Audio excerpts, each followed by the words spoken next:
Hello மக்களை வணக்கம். இன்றைக்கி என்ன வீடியோன்னு பார்த்தீங்கன்னா, நல்லா ஒரு சூப்பரான ஒரு இயற்கை காட்சியை தான் பார்க்க போகிறீங்க.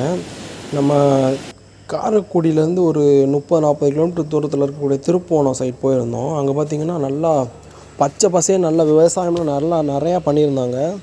அந்த விவசாயத்தோடு சேர்ந்து அந்த பறவைகள், கொக்கு இதெல்லாம் நல்லா பறக்கும்போது பார்க்குறக்கே அவ்வளோ சூப்பராக இருந்துச்சு. அதுக்கப்புறம் பார்த்திங்கன்னா இப்போ தான் பார்த்திங்கன்னா போட்டிருப்பாங்கன்னு நினைக்கிறேன் வயல். இப்போ தான் நெல்லெல்லாம் போட்டிருக்காங்க. அப்படியே பார்க்குறக்கே செம்மையாக இருந்துச்சு.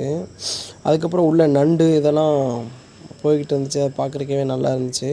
அதுக்கப்புறம் பார்த்திங்கன்னா சுற்றி தென்னை மரம், சுற்றி வயல்வெளி, சின்னதாக ஒரு குடிசை, அப்படியே சூப்பராக இருந்துச்சு. அது இப்போ அந்த இயற்கை காட்சியை பார்க்குறக்கே செம்மையாக இருந்துச்சு. அதுக்கப்புறம் கொஞ்சம் தூரம் வரும்போது திருப்புவனத்துக்கு முன்னாடியே ஒரு சின்ன ஒரு ஏரி மாதிரி இருந்துச்சு. அங்கே பார்த்திங்கன்னா நீர் ஓடை அப்படியே ஒரு தண்ணி ஊற்றுற மாதிரி அதில் ஏற்றி விட்ருப்பாங்க போல இருக்குது. தண்ணி அதில் சின்ன சின்ன நம்ம மக்கள்லாம் ஐடியா பண்ணி மீன் பிடிக்கிறாங்க. அதை பார்க்குறக்கே செம்மையாக இருந்துச்சு. நானும் எங்கள் அண்ணனும் அப்படியே பார்த்துக்கிட்டு சுற்றி சூப்பராக பார்த்துக்கிட்டே இருந்தோம். அதுக்கப்புறம் பார்த்திங்கன்னா சின்ன சின்ன மீன்லாம் பிடிச்சிருந்தாங்க. அதெல்லாம் பார்த்துட்டு ஐயா சூப்பராக இருந்துச்சு அந்த மீன்லாம் பார்க்குறதுக்கு. அதுக்கப்புறம் பார்த்திங்கன்னா உள்ளே போயிட்டோம். உள்ளே போயிட்டு எப்படி மீன் பிடிக்கிறாங்க இது எல்லாத்தையும் காட்டுறேன் வாங்க பாருங்கள்.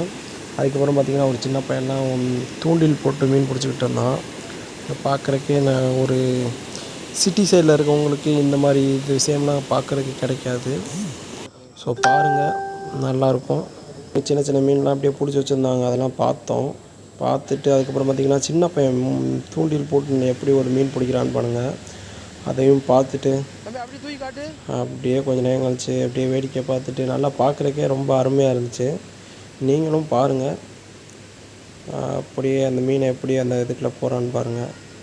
அதுக்கப்புறம் பார்த்திங்கன்னா அந்த மீன் கொஞ்சம் நேரம் உயிரோடு இருந்துச்சு. அதுக்கப்புறம் சுற்றி நல்லா இயற்கையெல்லாம் ரசிச்சுட்டு அப்படியே நாங்களும் கிளம்பிட்டோம். ஓகே ஃப்ரெண்ட்ஸ், பாய். இன்னொரு வீடியோவில் பார்க்கலாம். மறக்காமல் நம்ம சேனலை சப்ஸ்கிரைப் பண்ணி வச்சுக்கோங்க. கண்டிப்பாக உங்களுக்கு யூஸ்ஃபுல்லாக இருக்கும், ஒரு என்டர்டெயின்மெண்ட்டாக இருக்கும். ஓகே ஃப்ரெண்ட்ஸ், பாய். அப்புறமாட்டிக்கு பார்த்திங்கன்னா உங்கள்கிட்ட ஒரு கேள்வி கேட்கலான்னு நினைக்கிறேன். எலெக்ஷன் வரப்போகுது. இந்த சைடு பார்த்திங்கன்னா நம்ம சினிமா எல்லாத்தையும் விட்டுட்டு விஜய் வராப்பில்.